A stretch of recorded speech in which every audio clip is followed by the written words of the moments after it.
Welcome everyone back to weekly weather updates, and in today's video we're going to have the latest from the live radar, run for the latest UKV, have a look at the precipitation and the temperature over the next 5 days, as we are going to see a lot more Atlantic influence over the next few days. Initially we are going to have high pressure around, which should mean it will remain fairly dry but start to turn a bit cooler.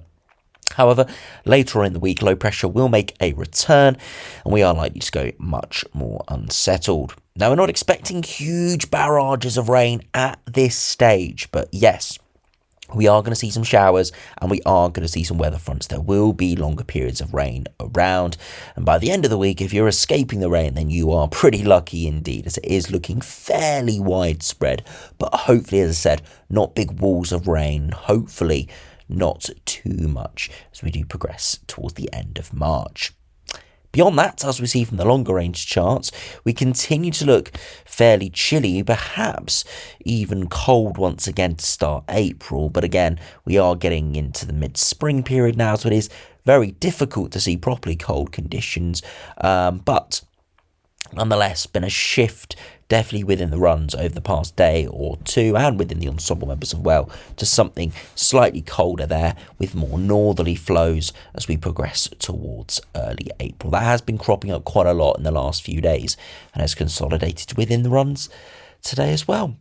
So do remember, if you enjoy my videos, make sure you like and subscribe, and remember to follow me on Twitter as well, the link's in the description. Now, if you start on the live radio, you can see a lot less activity compared to yesterday, where we saw lots of heavy rain and we saw quite a few thunderstorms, pretty much breaking out exactly where we expected in around the London area, to the north of London, towards part of the Midlands, North Wales, North West England. Generally speaking, those are the areas we did see those thunderstorms breaking out. Most of them were fairly tame storms, but there were a few of those storms that were active. There was one that headed through London, and there were other storms just towards the West and South Midlands. They're pretty active as well. So again, not a huge outbreak, but definitely the biggest outbreak we've seen this year so far, and did cause a bit of disruption in a few spots. Now, we did think today we could see another corridor of some thunderstorms developing. Now, as I'm recording this corridor has formed, this convergence zone has formed, but we are just looking at some hefty showers. I don't think any thunderstorms are going to break out in this, just from the looks of the live radar. Looks like they're more moderate showers than anything more than that. So yeah, it is touch and go sometimes when we are looking at thunderstorms, especially in a sort of a scenario like this forming along convergence. So just not quite as intense as we thought a day or so ago, but nonetheless, if you are trapped under this, it's still pretty miserable indeed, as this slowly does clear. Yeah, fairly slow moving, but it should clear away through this evening.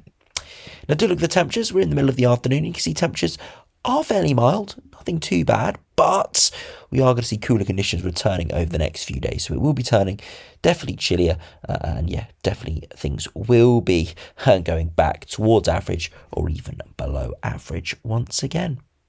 Now, if you just put on the past 24-hour precipitation, you'll be able to see where we saw those thunderstorms yesterday. There was that storm that headed through the North London area. You can see that here towards the South Midlands, and you can see those darker greens and generally areas of heavy rain there. So you can see the few spots where those storms and heavier batches of rain did develop.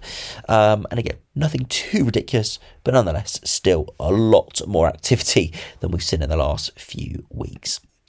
Now, after you head over to the latest UKV now, you can see all that rain spreading away through this morning, and then those showers developing through this afternoon along that convergence zone, expecting to fizzle away through this evening. Into Monday, generally dry. The further southwards and eastwards you go, but further northwards and westwards, more in the way of precipitation. Quite a few hefty showers and bands of rain moving in, and this is cooler air starting coming off the Atlantic. As I said, though, it's generally dry. You can see a few odd showers moving through Tuesday morning, but generally speaking, Tuesday is a pretty dry day. Same could be said for Wednesday initially, but through the evening and overnight, a bit of rain, a thicker cloud moving through, and then later on in the week, you can start to see more heavy showers and more weather fronts moving through. As I said, hopefully no huge barrages, but definitely looks like some hefty rain there Thursday night, but it does look like it will clear through pretty quickly, which is good. If this was a bit more slow moving, then yeah, we probably would be looking at a barrage of rain here, but fortunately at the moment, as I said, just we are looking at heavy showers and a few of these weather fronts moving through. Hopefully nothing too heavy or long lasting, but again, we'll have to wait and see. Now, if you look at the latest temperatures, you can see through this afternoon, just about getting into the low to mid-teens, cooling back down, and that will continue into Monday as well, where temperatures could get towards freezing, perhaps during the early hours of the morning in the north and west, and by the afternoon, once again, around just about into the double digits, sort of 10 to 14 degrees. Progressively into Tuesday, another chilly morning, but nothing too cold in the grand scheme of things, and again, 13 to 15 degrees. By Wednesday, very similar temperatures, hovering around average for the time of year. And then slowly into Thursday once again, cooling down perhaps a little bit more as we see more of a northwesterly wind and a bit more rain and cloud moving in. So slowly cooling down through this week and progressively turning more and more unsettled. No real massive transitions at the moment. Everything kind of pretty gradual as we do progress into the final part of March. Now, the second half of the video, if we now have a look at the longer range charts, you can see the latest GFS. We've got northwesterly winds moving over the next few days. Still under high pressure initially, but low pressure will eventually break through. And then progressively, we start seeing more blocking patterns occurring for April. We do actually see some pretty cold easterly winds developing here. That would be very chilly, and that continues all the way to the end of the run. Of course, we're into early April. There's not that much cold air to our north remaining. Still some very cold air right of the Arctic, but it struggles to spill out. Generally speaking, for the UK, we are average to below average, but still nothing too remarkable. If this did keep going, though, there is some very cold air for us to tap into, so we'll have to keep a very close eye on this cold pool. If that did head our way, then yeah, we could be in for a very cold spell in April, but for the time being, we're just looking at average to below average air, frosts, potentially a few odd wintry showers. That's kind of the worst we're looking at this stage. If compared to the GM actually did spot those slightly colder patterns even in yesterday's run, and it's continuing today. So northwesterly flows continuing this week, but progressively later on in the week into next weekend, we see a northerly wind pushing in, pretty cold blast into the final few days of March, and eventually stays chilly under that higher pressure, and you can see easterly winds perhaps setting up. So very similar from the GM, with a cold easterly flow potentially developing there for early April. So definitely a cooling trend.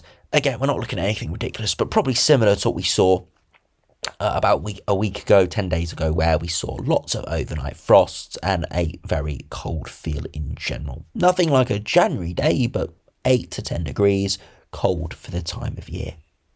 And if we finish by looking at the latest ECMWF, broadly very similar, those west and northwesterly winds continue throughout this week. And then eventually into the longer range, high pressure makes more of an influence, but it doesn't really head too far northwards. It does start to bring a bit of a northerly flow right at the end of this run, with some cold air moving in, but generally speaking, nowhere near as cold as the GM or the GFS. So we'll keep a very close eye on exactly how that does develop. But yeah, ECMWF not quite as cold as the other two runs today. Finally, if we look at the latest ensembles, you can see hovering around average or slightly above average over the next couple of days, but trending back towards average by the end of the week with increased precipitation. Beyond that, for the last day or so of March and for early April, a bit of a drying trend. Perhaps that's those blocking patterns and colder, drier air masses mixing in, and you can see there is a shift towards some colder runs, a lot more runs down to -4 to -6, which doesn't sound very cold coming out of the winter, but considering the average this time of year is starting to get into the positive digits, it is a good 5 to maybe 8 degrees below average, some of these runs, so it is pretty chilly. If you look at the dew points, you can see the dew points lowering as well, so colder, drier air mixing in, and also the 2 meter temperatures potentially dropping as well. Nothing substantial, but a few degrees. It does make a real difference this time of year, especially if there is a chilly winds coming in off the North Sea, making it feel cooler than what the thermometer shows. And finally, if we look at the latest ECMWF ensembles, you can see broadly very similar. Slightly above average over the next few days, trending back towards average later on this week, then hovering around average or below average there into early April. So fairly strong agreement from the longer range charts today. The next few days don't look too bad. As I said, lots of high pressure around, but starting to turn cooler, and it will eventually be unsettled by the end of the week. And then progressively into early April, I think it will consolidate that colder pattern. But of course, we have to remember the daylight is getting longer days, stronger sunshine. So even if those upper air temperatures do drop by a couple of degrees, it might not actually be all too much colder at the surface, just because we've got all of those other factors that are working in our favour for warmer temperatures. So perhaps, again, not looking at any major cold, but just delaying the inevitable warm-up that we do always see through spring, just perhaps delaying it this year.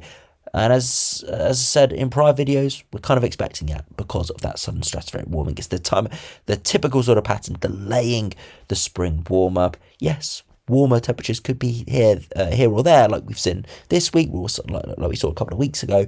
But generally speaking, we are hovering around average or below average a lot recently. And I suspect it's that those blocking patterns continuing to crop up as a result of that sudden stratospheric warming. And it'll be very interesting to watch the next couple of weeks, because that's when the sudden stratospheric warming's impacts will be greatest. Will be very interesting to see if we do maintain those blocking patterns as well. So anyway, thanks for watching. Hope you enjoyed. Subscribe if you're new, and I'll see you again for another video soon.